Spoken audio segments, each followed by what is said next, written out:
Tech Talk with Matthew Dickerson. Matthew Dickerson. Tech Talk. Tech Talk. Sit back and relax. It's time to talk technology. Hello, movers and shakers. It's time to get this rumble started. It's time for your weekly dose of rumbling, tumbling, shake, rattle and rolling. Tech Talk with Matthew Dickerson. Now, in today's episode, we're tracking the flying car dream once again, folks. It's so close now, folks. You can nearly taste it. You'll be thumbing a lift from 3 floors up before you know it. Well, if you live in New York City, at least. And we're going to take a look at a robot design that will blow your mind. Engineers from Duke University have turned their back on Mother Nature and designed a machine that is out of this world. More of that later, folks. And for horror fans, those at least who are familiar with the internet phenomenon known as the Backrooms, we're going to see how to crank up the suspense with a little quantum computing touch. All of that in good time, though. Before we get to any of the above, we're going to need to welcome our resident techspert, the man with the knowing and the understanding. Welcome to the microphone, Matthew Dickerson. Thank you very much. And the knowing and the understanding this week has been around AI videos. I thought with all the talk and all the action we see with various clones, deep fakes, etc., I thought it's time for me to really dive in. And you've become an AI director. Just about. Yeah? Do you wear the beret and carry the megaphone? And I sat in the correct chair that said director on the back of it. But it's been fun, but also frustrating. So what I did, I wrote a little poem about fuel prices and EVs and stuff, and I thought I'll do a little video of that. So came into my green room and I recorded the video, and then I thought, there's a few parts of that. It's a bit boring with just me. I might just put some little video scenes in relating to the topic or the part that I'm talking about in the poem. And so I was doing some things where it was a 3-step process to get my AI to do what I wanted to do. And mostly I was using tools that were free. So I wasn't like I was going and paying a huge amount of money to get a really sophisticated tool. So I'd start off with an image. So I'd get one program to draw an image. So I'd pick out an image. I'd come up with some detailed description of that image. And that's fairly common now. People are using that to create images. I see a lot of on social media. So There's an image. So that's step one. Then I'd go to a different program and I'd say, I want you to start with this image and here is the action I want. So this is my director hat on now. Yeah, right. I want action. I want someone walking across there while the trees move in the background and the flag flaps around in the wind, whatever it might be. 5 seconds, 10 seconds maybe was kind of the length of each of those clips. And so that was fantastic. And then step 3, there are times that I use the character in the scene that would speak. So then I would have the AI tool, in another tool this is, create a person speaking. So with the sound over the top of your voice so your voice goes quiet? Well, no, the opposite. So I did it first of all where I would actually have an AI voice. So I would say these words, and then I'd take my voice with an audio recording of my voice and I'd drop it in and I'd say do a lip sync on that video. So it was a 4-step process to get my voice onto that character. You know, this sounds like you need to be 25 years younger to do this. Well, but you have de-aged yourself. You've youthened by doing this. Thank you. So I did think of after all that, I could probably just go and get some friends and go and create the whole scene that I wanted. And that's what I would have done. Can we just... So one of the frustrations I had, though, was at one stage, I said before it was an EV poem, so at one stage I had some EVs driving past a pub. So that was fine. I've got the scene set up. I've got so my you got pub. Cutaways here, or is it all happening just behind you with the green screen? No, I mostly cutaways. So yeah, right. Okay. I left me for some spots in front of the green screen, which is with a white background, but most of the rest of it was just dedicated footage as a complete cutaway. Yeah, right. So I did one scene there, had a pub in the scene, had one scene there where the crucial to the whole poem was these EVs coming past because everyone's driving an EV, of course, and they drove past on the wrong side of the road because all the AI tools are based on America. So pretty simple. Okay, that's perfect. Thank you, Mr. AI tool, Mr. or Mrs. AI tool. Just move the cars to the other side of the road because I'm in a country that's got left-hand driving, right-hand drive on the car. Was that like shifting a picture in Microsoft Word and everything got thrown out? No, okay. it would not do it. Oh. I requested and changed a refusal. And I actually end up saying to another AI tool, I can't get the cars to go on the side of the road for Australia. What can I do? And the answer came back, well, actually, the AI learning is mostly in America. So guess what? You're stuck with it. My compromise, I said, give me 2 rows of cars coming, so it didn't matter about it being left and right. They both came in the same direction. But then if you look closely in the clip when you go and watch it, you'll still see some of the cars are left-hand drive. Could you say, give me a mirror image? Well, the problem was there was a lot of other stuff, so I actually tried going in and mirroring the image beforehand, but then the pub that I was at, that mirrored the writing on the pub. So I played around with a bit of that idea as well, but I could not When convince will AI learn? When will it learn? So that was one of the ones I just went, I'm going into a pub and filming some EVs. I'll ring James, get a couple other friends with EVs. We'll drive some cars around on Go around in circles correct for me. side of the road. Yeah. So look, it's fascinating. The final results, you look at some of it and you go, wow, that's pretty good. Some of it's pretty amateurish, I must admit. It was done as a bit of a hobby for me, a bit of an experiment, a bit of a playing around. Yep. But it was also just to see how good it was. And if you didn't know AI videos existed, I reckon you'd look at 80% of it and you'd go, yep, that's some real people, real actors, real scenes there.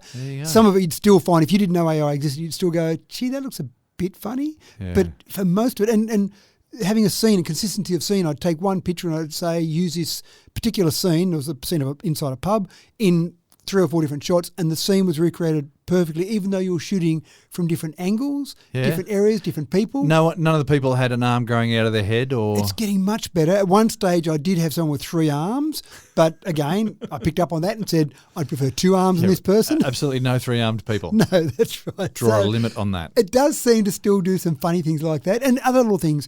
If I did a hitchhiking, if I'm out on the road hitchhiking, then I think, from my memory of seeing hitchhikers on the side of the road, I've got my thumb sideways, and I'm motioning here towards you in an audio medium, but I've got my thumb sideways. You can all see that, folks, can't you? Right. In your imagination. Just hold your thumb out in front of you sideways. Not thumbs up as in good work, James. Yeah. It's thumb sideways. Giving credit to those drivers who keep driving past you. That's right. Well done for not picking me up. You're much safer now not picking me up. But I could not get a thumb sideways. The whole range of things. In the end, I took some photos of my own thumb sideways, uploaded that and said, I want a thumb like this one. So now the hand looks remarkably like my hand. And so I think if you were happy with things being okay-ish, you'd do it pretty quickly. But there were some parts I just went, I can't live with an up thumb. I've got to have a sideways thumb. He's got a very masculine thumb. Right. There's lots of hairs growing out of that thumb for that woman. Anyway, I'll launch that video in the next few days. I'll just tidy up a few extra things in there. But it was a lot of fun. Nice work. And it has made you look younger. Oh, thank you. That's the AI version of me you're looking at. Anyway, enough. What is your term? Lollygagging? Lollygagging, yes. Enough lollygagging. Yes. Onto the real stuff. Enough flim-flam. The flim-flam. All right, now we all know the struggle where this first story is going. You've been sent on a mission to the supermarket to buy an avocado or 2. I hear some of you groaning already. The whole way from your front door to the veggie section in the supermarket, however long that takes, you're thinking to yourself, this is going to be potluck. A gentle squeeze, no more, no less. The same sort of delicate pressure that you might apply to holding maybe a stick insect if it were made out of uncooked meringue. One trip in 20, you're going to get an avocado that's just right. The other 19 times are laced with frustration and disappointment, to say the least. Too firm or too mushy, the difference is about 20 minutes or so of ripening. But if you find one in the Goldilocks zone, it is pure gold. But life may be about to get better for avocado hunters, and it's all thanks to some virtual reality training, Matt. So it's interesting, isn't it? Because you do have to get them just right. And if you bring them home too hard, do you put them with the bananas to try and get the ripening process to go quicker? Yep. And then sometimes you forget about it for 2 days and you go, oh, now it's all soft and mushy. Yep. And I do like my smashed avocado, so I want to get my avocado right. Yeah, you can't have it too firm. And the smushy stuff, that's disappointing as well.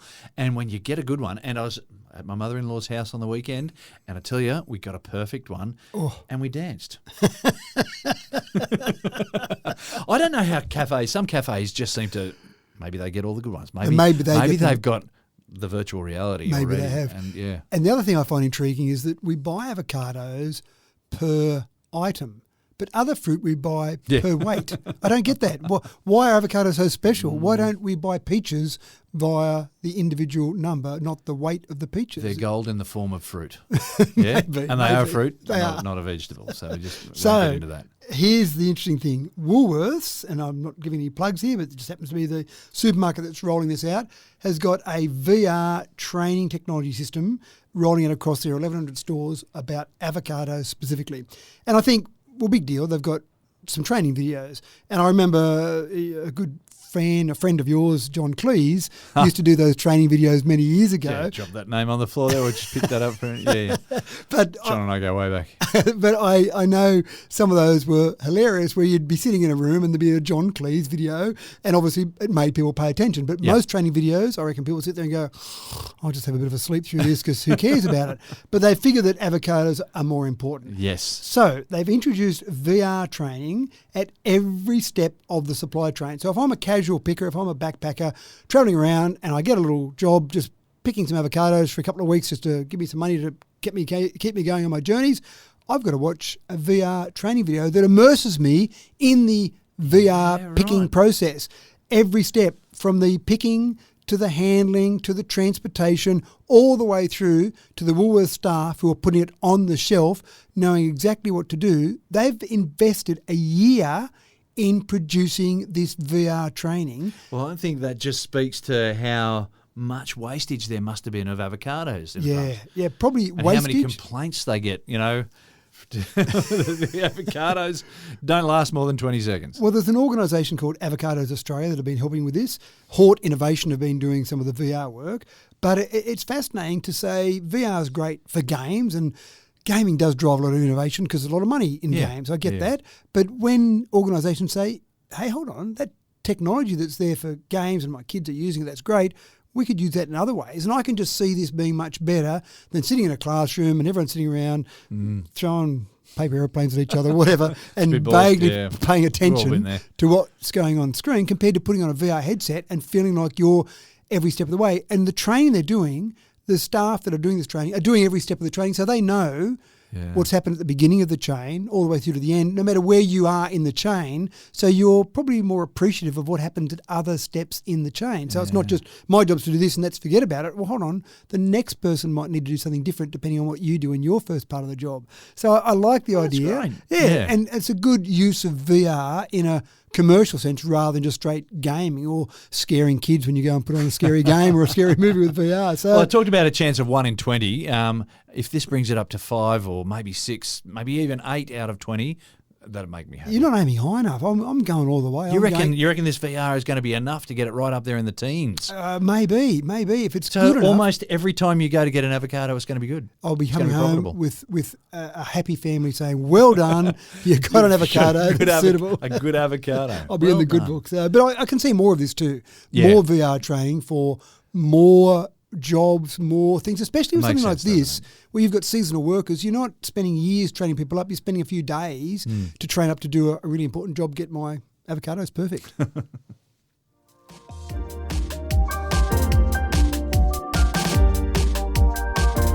Now, we've all heard people's stories about engaging scammers and giving them a hard time on the phone, whether it be by text or vocal conversation, either way. On the surface, the stories are often funny, a little cheeky, and a chance for the good guys to get one back on that wolf in sheep's clothing. But Matt, you're going to suggest that the cards are more commonly held in the hands of the perpetrators, and any form of engagement may paint a bigger target on yourself. And I've done this with phone calls. I've been in the car sometimes and I'll get a phone call that I know is from a scammer and I'll happily chat away to him pretending that I'm really interested in whatever he's trying to sell me and I'm just going to find my 'Cause you bank got time to details. kill. Well, in the car, I'm probably not doing you're driving much long useful distances work. or whatever. Yeah, for sure. And it's interesting when they finally realise that you've just been wasting their time for the last 10, 15, 20 minutes, whatever. The words they come out with, well, I haven't heard some of these words, but they're obviously words that are not very complimentary towards me. So, and I kind of feel a bit satisfied when I do that. But one of the things that some of the experts are really warning against now is responding to some of the scam text messages. So SMS phishing is known as smishing. Of course, there's a word for it. It's happening that often. And so some people have got these things. We've seen them with the hey mum, hey dad texts, unpaid tolls, delivery fees, bank issues, whatever it is.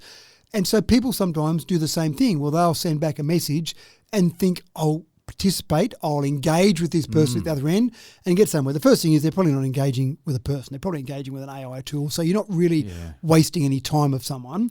But there's some reasons that I would say don't do that. The first reason, the most obvious reason, is they're just sending out messages to sequential numbers. They have no idea whether they're going out to your number or someone's number. There's nothing personal about this. Nothing personal. So they're really just fishing, literally fishing out there to find numbers that are real. As soon as you send back a text message, your number goes from the random sampling to live. So you might have your number sold to a number of different scammers who say, I've got a database of live numbers. Who wants them? Yeah, I'll pay for those. Thanks very much. So that means you're going to get more. So one response from you means that you're on the live database list. You will get more messages. The second part, and this is a really subtle one, these guys are good.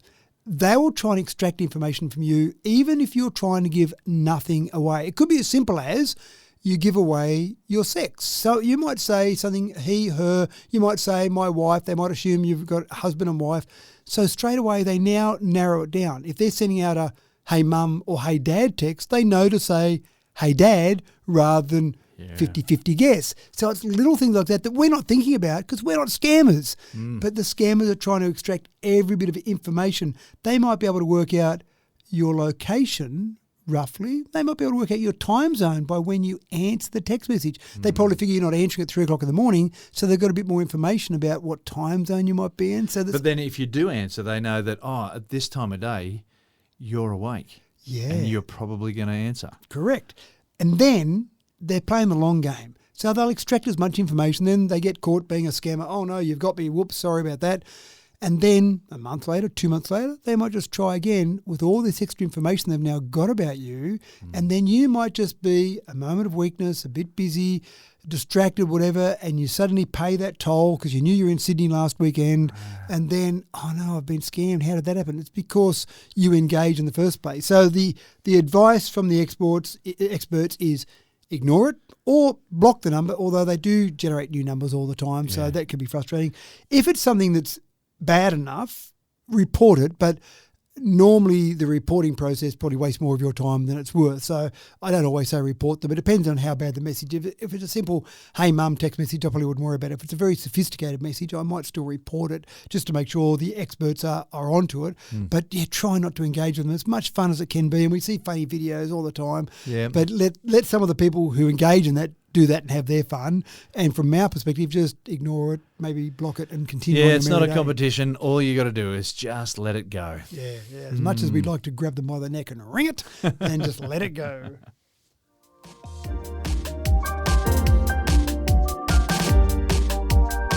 Now, if you've ever spent any meaningful time in New York traffic, you'd probably agree that it doesn't pay to be in a hurry. The bumper-to-bumper crawl will frustrate the unwary and slowly sap the life, from the experienced. Outlined by ground to stratosphere skyscrapers, easy for me to say. The rods can't get any wider. Sorry, I got the rods. I'm going to just start again. It's outlined by ground to the stratosphere skyscrapers. The roads cannot get any wider. So I guess if you go over the top, you would, which is why Joby Aviation is getting very, very close to the first air taxi service in Manhattan. Matt, flying cars are on the way. Oh, geez, I'm glad to get that intro out. Well done. That was just hard a round of work. applause there. So there's 8 projects across the US because the administration of the US at the moment is keen to compete against China because China are the bad guys, obviously, so we've got to compete against them. And they've got 26 states, 8 projects across 26 states to support passenger, cargo and medical use aircraft operations. Pretty exciting.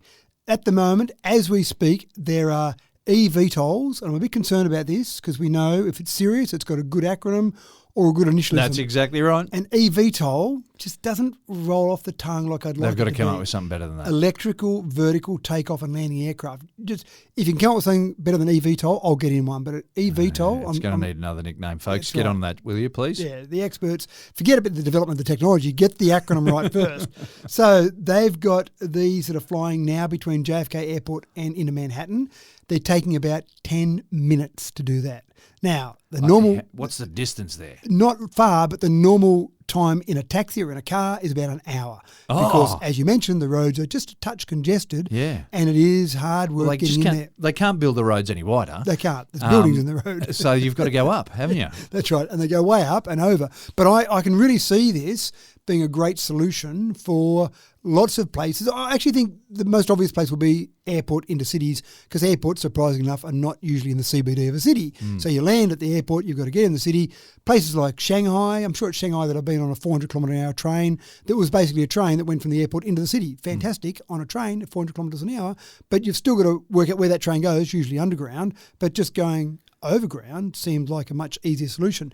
These are being piloted at the moment, but no passengers in them. Right. But the whole idea is they will be autonomous. So at some stage in the maybe 5-year time frame, you and I will get in a eVTOL from an airport. There'll be no one driving it. It'll take off, it'll fly us in, and it'll drop us off to somewhere, hopefully softly drop us off to somewhere where we're then in the CBD of some city. We just open up a trapdoor and That's right. this is where you get out. Now, so are we looking at sort of large drones, or are we looking at something that looks a bit more like a plane? Well, a combination of the two. So these eVTOLs, and there's one at an airport near us that's being used for testing in a place called Wellington, New South Wales, that I've been out to and watched some of the testing, and it's quite fascinating. They've got a number of propellers that sit vertical, or they're horizontal, but they lift it vertically like a drone. So they'll have front and rear rotors. The one I've seen has got 8 rotors on it, Right. and that will lift up vertically. And then just with some angling of those rotors, it'll start to fly it forward. But then they've actually got wings that fold horizontally, so as it starts flying, it then flies like an aircraft, because it's a lot of energy for drones, helicopter, drone, when it's got rotors on it.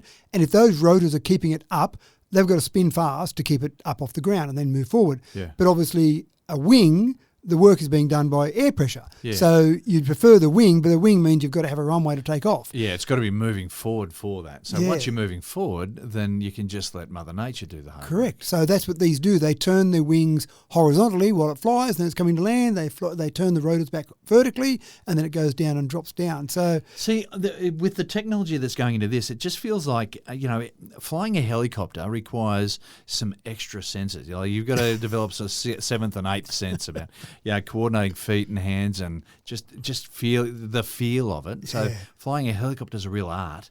Flying a plane, I've never flown a plane before either, but I assume that there's a bit more to that.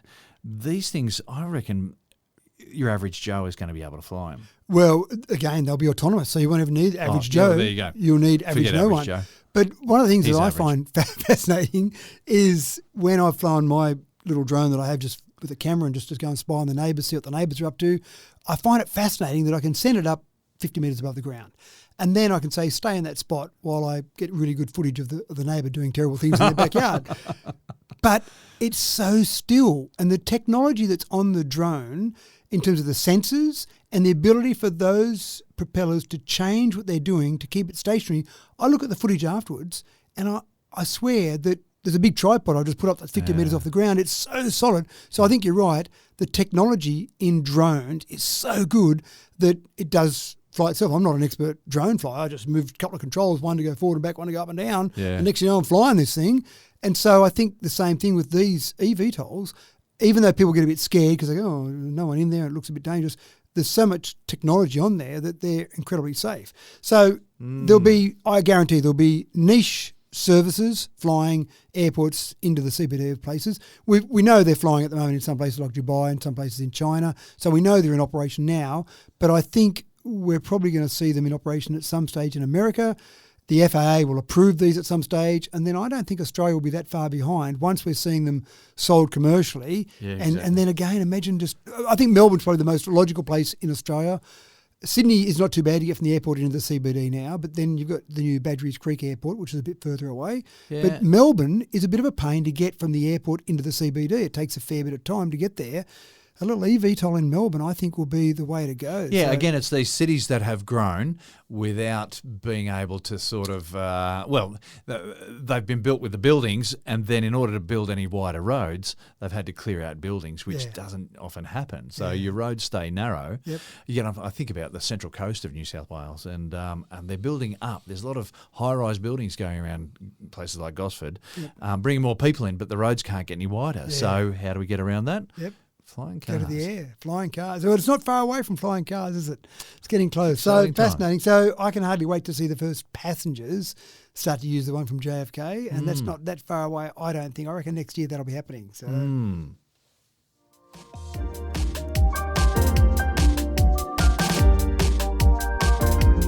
And from the toughest struggles, so often come the greatest triumphs. And there are so many heroic stories that emerge from desperate acts of refugees escaping war zones and political oppression.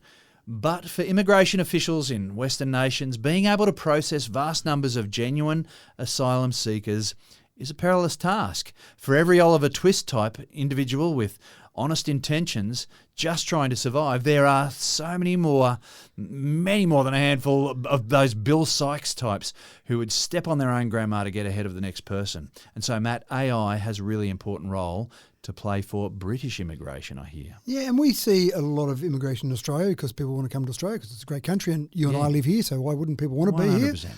In the UK, it's a bit of an issue as well, not that you and I live there, but 111,000 people claimed asylum in the UK last year. So that's a fair few people that are wanting asylum in there. That's a lot of applications to have to process, and so people have got to go through those, Correct. Or do they? So that's one part, but there are different rules if you're claiming asylum as an adult versus a child.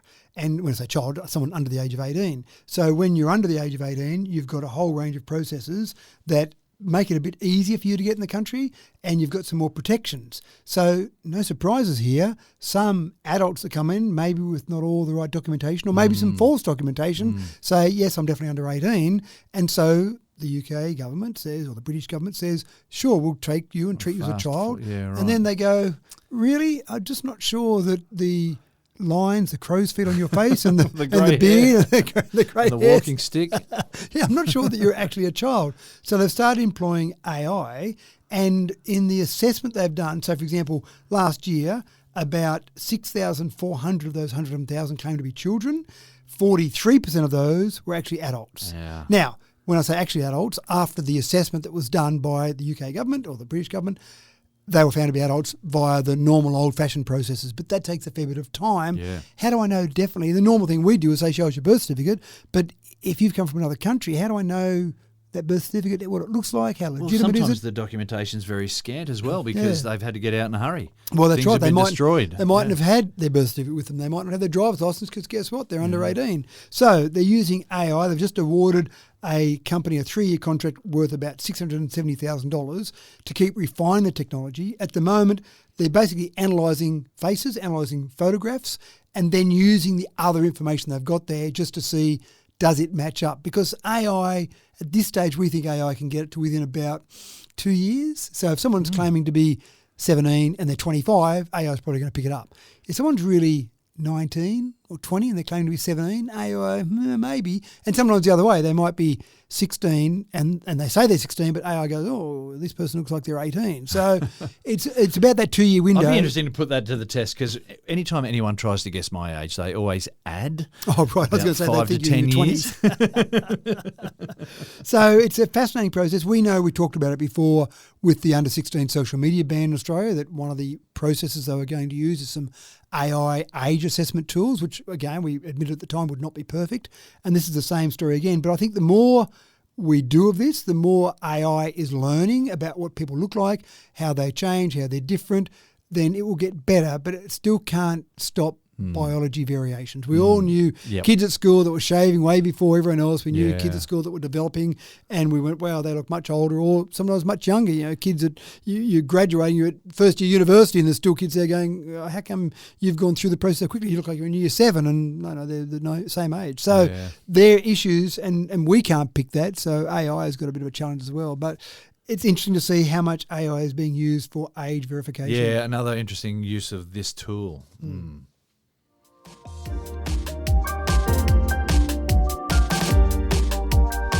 Well, we've been anticipating it for a while now, and the folks at BMW are going to break the seal in the next few weeks.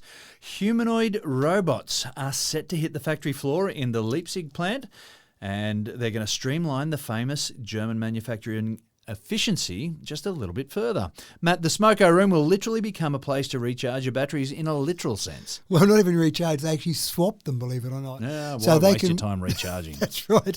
They can work for 3 hours autonomously, and then they'll swap their own battery, so no one else required, which I find fascinating because you take the battery out and then you go, so they've obviously got another battery. You've got to assume that there's 3 batteries involved here. Or maybe they plug in while they swap batteries over, I'm not sure, but they say that 3 hours they can work for and then a 3-minute swap. So I figure it's just like a human who works for a few hours and has a bit of smoko, has a smoke break, maybe a cup of tea, whatever. So they're doing that, although these can do it for 24 hours a day, which is probably a bit better than a human. But I actually see this as a bit of German technology catching up to some of the new kids on the block. I think it's a real challenge. It's a big picture thing where traditional manufacturers, the Fords, the BMWs, the Mercedes-Benz, they've been the big players, Toyota obviously in there as well, the big players for many years. And along come these little startups, the Tesla, certainly the world, but the BYDs and the MGs and the various companies that have not been car manufacturers, and suddenly they're producing cars more efficiently because they haven't had the 100-year history. They've said, let's just start from scratch. And they've come up with efficiency methods, different methods that suddenly the traditional manufacturers are going, oh, we should look at what they're doing. And this is one of those, I think, where they're looking at it. So they've got a couple of robots, humanoid robots called Aeon, A-E-O-N, Aeon. So they're humanoid. They're about 1.65 metres tall, 60 kilograms. They can carry up to 15 kilograms, and they travel along at about 8.6 kilometres an hour. So they've gone for a wheel or wheels rather than legs. And I can imagine that makes sense because on a factory floor, I'm not going up and down too many staircases. I've got a beautiful smooth surface. It's about efficiency, isn't it? Correct. And so a wheel can get around better, not so much in my home, but certainly on the factory floor. We know that they've had robots in car factories for a long time, but they've been very much single-use robot. It does one thing over and over, very accurately, very efficiently. And anchored to a point. Correct. That's right. So the car comes along, does 3 spot welds there and there, done my job, I move back, move on, I'll do the next one. But these are designed to do a range of things. And how do they learn those things? Well, I do worry a little bit because the first thing they do is they say, go and watch these people do this job that we want you to do. So those people are basically training themselves out of a job. So go and watch these people and then replicate what you do. You want your best employees there at that time of day, not the lazy ones, because they learn that you sit around and have a bit of a chat and what you do on the weekend. So learn from the efficient workers what you do.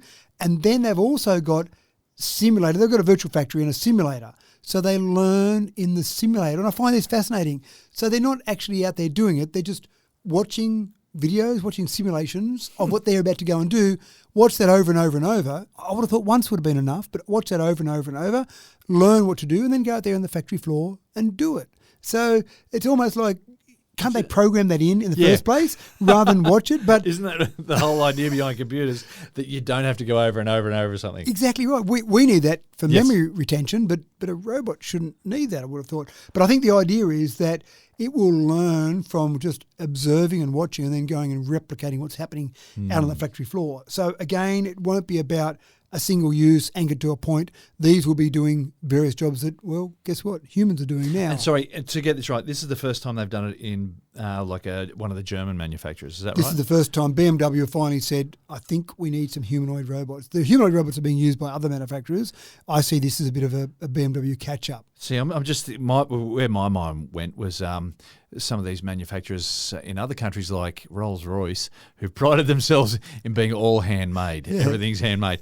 Are they ever going to go this way? I remember watching a little documentary on Ferrari one time, and they went through the process of how they made the Ferrari engine, and they kept talking about how many humans were involved in this process. And I thought, surely something like an engine, I want it done to such a level of precision. I don't want humans involved in that process. I want it all automatic, some automated process. But it was a fascinating process, but it just seemed like too many human hands involved who can make mistakes and can have a bad day and can be in a grumpy mood or whatever. But they were really pushing that. And again, with Rolls-Royce, I'm sure they talk about how many hand stitches in the leather seats or whatever. They'll all be watching what's happening at BMW. Yeah. With very, very keen eyes. Fascinating where we're going.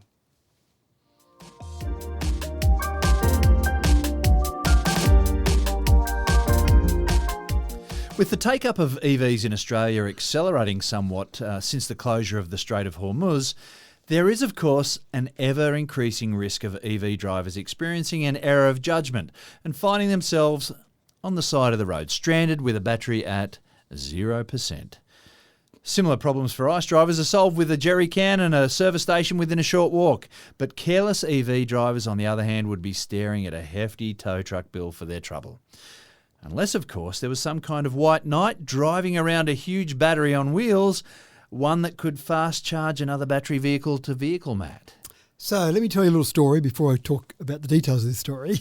Many years ago, I'm talking probably 12, 13 years ago, we had to do a route survey. We were going out on a cycling event, and this cycling event involved about 1,000 kilometres. So we got three of us together.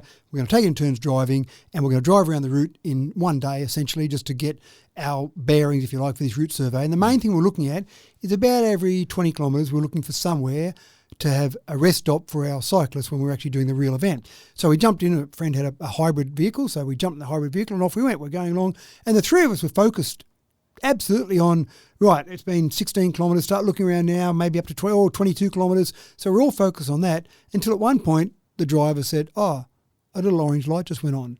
And so we had to make a decision. We were about 40 Ks past the previous town. It was about 50 Ks to the next town. Right. And we went, what do we do now? The orange light, what does the orange light mean? And we all had opinions. Oh, it's definitely 50 kilometres. No, that's around town. That's not out on the highway. Oh, we better not drive at 110 then. We better drive at 90 because we know that's 50% less air resistance. So this big discussion, in the end, we decided to continue on to the next town at a slower speed to try and reduce our fuel usage and cross our fingers and hope we got there. Now, we did get there, but if we had have broken down 10 kilometres before the next town, I wouldn't be talking about the story, I'd be too embarrassed, but let's say we did, then we're stuck. And what do we do from there? That's right. We might have mobile phone coverage, we may not. We wait till someone comes past and say, look, can we get a lift into town? And we'll just get a jerry can in town, and then we'll get someone in town to drive us back, or maybe we'll catch a lift back with someone coming the other direction. It's a drama running out of petrol. We could ring the local roadside assistance, and they'd obviously have petrol on board to bring out and help us out, but it's a bit of a drama. So when I now jump to EVs, when people talk to me about, I don't want to be stranded, that's a terrible thing with an EV, I say two things. The first thing I say is, I've got a little reading there on my dash that tells me how many kilometres. I don't have that in a petrol vehicle. In that hybrid, I had a gauge that we didn't take any notice of, but I had a gauge that went full, empty, and it always seemed to go faster down towards the bottom than it did towards the top. That last little bit it goes went faster. quick. Gravity was taking over the needle, I'm sure. But then the orange light, and everyone argues about how much the orange light means, how far can you get on that. I've never tested it all the way. Well, we've got an ICE car that does give us a projected number of kilometres. Right. But that last bunch of kilometres seem to go really quick. Yeah, right. Yeah. So there you go. Whereas an EV is accurate, depending on the driving conditions, but it's always monitoring how fast you're losing charge, how fast you're driving. You can see the direct response straight away when you slow down, where your range is closer to what it might be estimated at. Yeah. But I feel confident that I can go, the next town is so many kilometres away, and I can look at that dash and I can say, I can see how far I can get and how far the next town is. I'm confident I can get there or not. And so the first thing is, I'm more confident of knowing where I'm at with an EV. But the second thing is, if I run out of charge anywhere, I've only got to find a town hall, farmhouse, any building that's going to have electricity at it. Yeah. And I can say, g'day, Farmer Joe, can I just plug into your PowerPoint and have a cup of coffee with you for an hour while I charge up a bit and I'm on my way? I reckon you probably need more than an hour. Well, it depends how far I've got. Can I spend half a day with you? Maybe camp out at your joint for a little while. But I can find somewhere to plug in. So I'm not going to be totally stranded. I might have a bit of a waste of time. So again, that's better than trying to find some petrol randomly on the side of the road. I'm going to find someone with some power. And you're looking for a top-up, like as you would with a jerry can. You're not looking to fill up your entire petrol tank. Yeah. But with an EV, you're looking to get a bit of a top-up to be able to get you to the next place where you can plug in. And I know how far the next town. Oh, it's another 15 Ks. I just need to plug in for an hour and a half, whatever it might be, to get me to that next town. But having said all that, people are still worried about range anxiety. That's fine. So this is a Melbourne-based company that's come up with something that I think is quite clever. It's a fast DC to DC charge from a battery or a car to another car. So you could just find another EV driver coming along and say, hey, do you mind if I just plug in and use some of your charge to just top me up for a little bit to get to the next place? So just like you might siphon some petrol out of someone's petrol tank to put in your petrol tank, which is probably going to give you a mouthful of petrol, you can plug in, and that's the technology they've developed to be able to charge at 40 kilowatts from one vehicle to another vehicle. Now, it won't work with every vehicle, but the whole idea here is that you can do a fast top-up from another vehicle rather than relying on someone's PowerPoint slow or waiting for roadside assistance to come out. A lot of roadside assistance now already has some sort of charging capability on there. They might have a generator, for example, but they're typically putting an AC charge in, which is slower. Yeah. 40 kilowatts is enough to give you about 65 kilometres of range in about 15 minutes. Yeah, so right. if you want a quick top-up That's from a cup someone, of coffee. Yeah, that's right. There's a cup of coffee for you. 65 Ks, you might get to the next fast charger and away you go. I hope, so often we see innovation in Australia and it gets then developed overseas. I hope they retain this here in Melbourne for as long as possible and the company develops it there. But already they're out doing testing right now as we speak. Already they've had some applications from Australian roadside assistance companies and towing companies to say, can we have that technology because we think we could use that? And then if their vehicle was something that was maybe a plug-in hybrid as their roadside assistance, they could use that battery or they could carry a battery with them, but they could basically have enough charge there to do a quick top-up for someone to get them on their way. Yeah. So I've got to share with you, I remember seeing on one of the social media platforms, it was a photo and it was an EV skeptic or a cynic, shall I say. Yep. So have a look at this, and it was, I'm pretty sure it was a Tesla truck with it was more like a van, and it was filling up at the petrol station. You go, look at this. Now, for mine, it was an emergency truck that was actually, it was an ICE car, but it had a big battery on the back, and its job was to go around and rescue people who needed a top-up charge. And that's where I actually thought that we were going with this story. But this is going battery to battery, which is sharing a bit of charge. But they could do that as well. So you could have a normal van with a big battery on the back of it to help people out. But again... And that would make sense to me. Yeah, but in the past when they've done that, they've been charging at maybe 11 kilowatts. Whereas now this battery, with it's not so much the battery, it's the technology in the actual device. They've got the software and the hardware to connect the two together, which will then give you that 40 kilowatt charge. And that's today. It might be 50 next week. It might be, I'm not sure, there'll be some limit on it. But the point is that old one that you talked about there with a big battery in the back will plug in. You'll be going on your way in half an hour, 40 minutes. Now you'll be going on your way in 10 minutes, 15 minutes, depending on how far you need to go to the next particular town. So it's getting there. Isn't progress wonderful? And we've talked about it before. If there's some problems with EVs, which there are some areas where things could be improved, I think humans will improve those. We won't all go, this is the story now, and we're never going to progress. Well, shrug your shoulders, because no one can fix this ever. Right. That's right.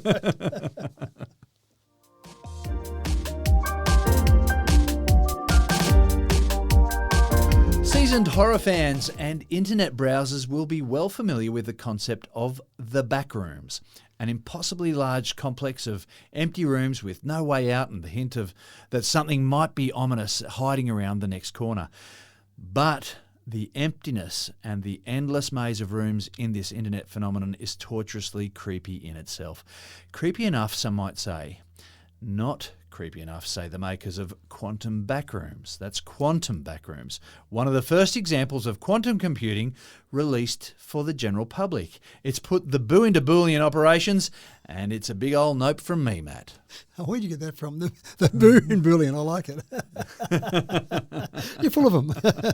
So I do wonder about this whole concept that we find it freaky with this endless array of rooms, tunnels, whatever it might be. And I wondered whether it's a Hansel and Gretel thing where you're dropping breadcrumbs and then you can't find your way back, or maybe this it's sensation that you're not making any progress. That every time you walk around a corner, there's just more corners. Well, I was thinking of the labyrinth when you've got some Greek mythology there with a labyrinth that you take your little string line down and try and get your way back. I've never done it because it's just not my thing, but this Backrooms business, so there are things that are sort of lurking around there that can jump out from behind a corner and scare the hell out of you, I presume. So I did, I'm not sure because I haven't played with it either, but I did wonder whether it was just more the fact that it was just this endless nothingness. So imagine if I was in a labyrinth and I didn't have a ball of string to roll out behind me, just not knowing where I'm going, where I'm headed. Are you going around in circles? Am I going around in circles? All the rest of those things. So I just wondered whether it was the pointless process, it was the unknown side of it, whether all of that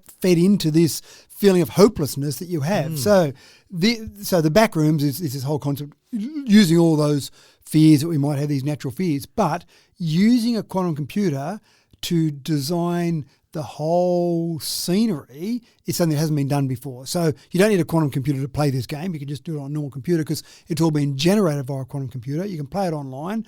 And one of the things that I find fascinating about it is we know that you've got the quantum principle where observation affects the state of a quantum system.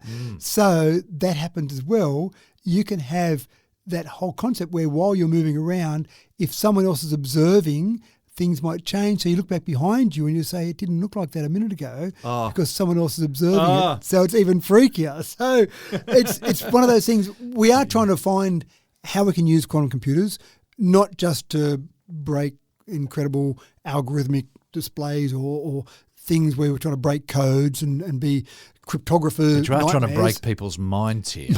Maybe.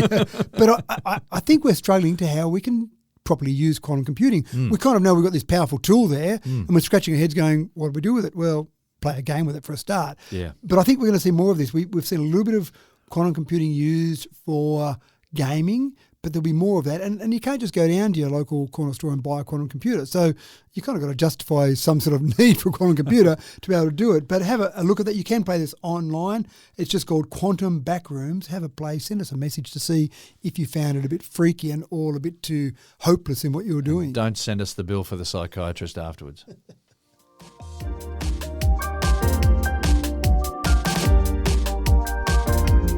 In the dog-eat-dog world of recruitment, fitting candidates to jobs was supposed to get easier with the support of AI. AI is used at all levels of recruitment, writing ads, writing CVs, shortlisting CVs, and even reviewing interviewees. The problem is, though, AI has its mark on so many levels that all the colours of the selection criteria, all the hues and shades of qualifications and experience that make up a CV, well, in the last 3 years or so, AI's mark has turned them all a bit same. Maybe the only way to really stand out in the recruitment space now, Matt, is going to be with a genuine human touch. Maybe get rid of AI. This is unique. I'll write it myself. That's right. This is AI versus AI. So people are using, and there was a survey recently done of about 60,000 professionals around the world. 67% of job seekers used AI to write their CV, their application, etc. That's only 67%. I think it would have been higher. It probably is on an ongoing basis. Is that people who admitted it? That's right. Yeah. Right. Okay. Well, what should I say to this question? Yeah. And then the employers who are looking through CVs are using AI to weed out all the CVs they get and pick the best one. So it's almost as if, right, whichever AI tool was the best one to appeal to me as AI, it really is AI to AI. And so maybe you're missing out on some of those ones. And it takes away one of the basic things that I find when I'm looking through CVs. I just look for spelling and grammar errors. And as soon as I see those in the cover letter in particular, that person's gone, wiped from any chance of employment, because I figure if you can't get that right on a CV, on an application. It's about attention to detail, isn't it? For a job application, what are you going to be like when you're working for me? Yeah. If you didn't care enough about your own application, that's right. How are you going to care about what you're doing for me? So that's easy to wipe. But now people don't make spelling and grammar errors because they get AI to write it for them. So maybe you go back to writing it individually and make some spelling and grammar errors. So your AI would wipe you out at the other end. So it's harder because you're right. It is all this sameness.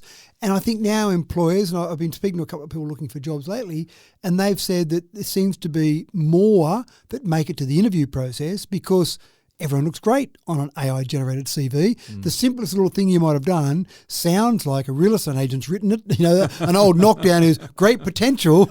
So whatever you've done, it just sounds so great once AI gets its teeth into it. So now employees seem to find that they're doing more and more actual interviews with presumably real life people at the end of a video call. Hopefully it's real life people. But those interviews are going for longer because this seems to be a more important way to assess people. So as much as it's meant to save us time, weed out those candidates easier, you're just having AI talk to AI, and it's not really achieving anything for either side. You're not getting more interviews because AI is looking through those. You're not getting better at weeding out of applicants because AI is going on the other side of that. So it's a funny old game when you've just got AI talking to AI. I think the answer is, that you can't just plug it into the computer, folks, and just expect AI to do it all for you and then guarantee you the spot. Yeah, that's right. Exactly right.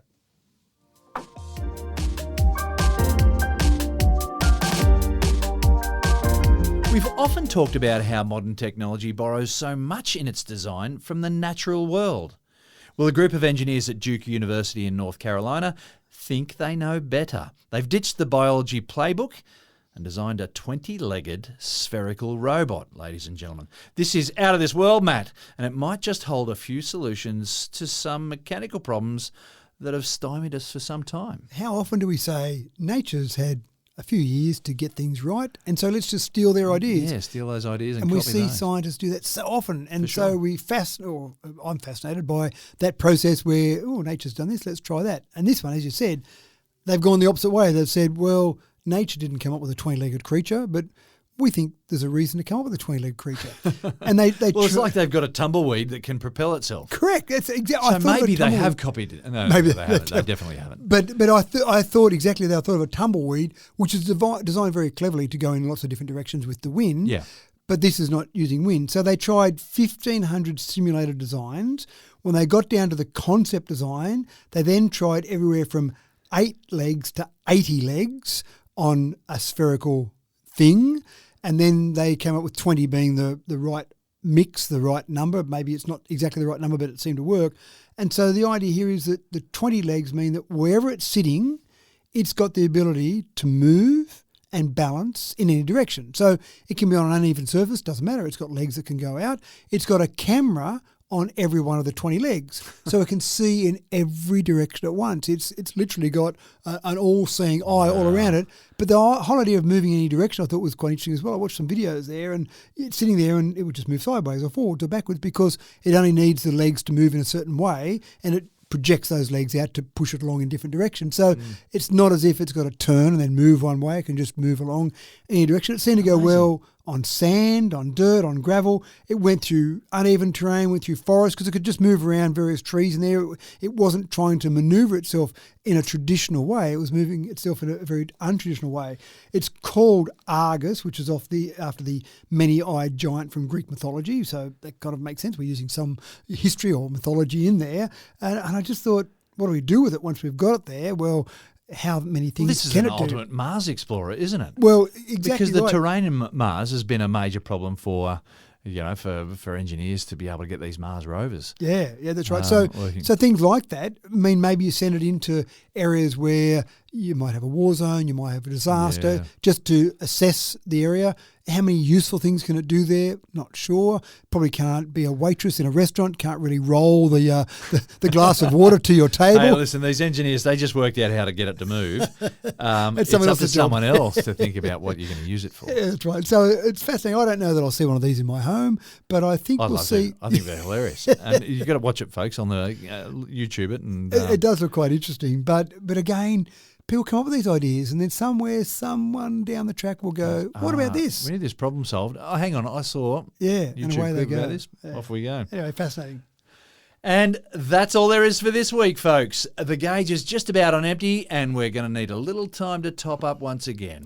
But it's all okay because we've got a whole week up our sleeves thanks to the Gregorian calendar. Well done, you Gregorians. Thanks for another cracking tech talk, Matt. Thank you. And I am a bit hungry now, so smashed avo on the menu for absolutely. After this. And I'm just going to make sure those avocados are just right. And they will be, thanks to that virtual reality. And thank you for tuning in once again to Tech Talk with Matthew Dickerson. The simple act of your participation in this transaction gives us the two of us and this whole operation a purpose and keeps us from sitting around scratching holes in the wall like a modern-day Andy Dufresne. You give us hope. Thank you for that. I'm your host, James Eddy, powering down for another week, but I look forward to when we meet again next week for another episode of our tidy little podcast. Until then, I wish you a productive week ahead, and we'll see you when we see you.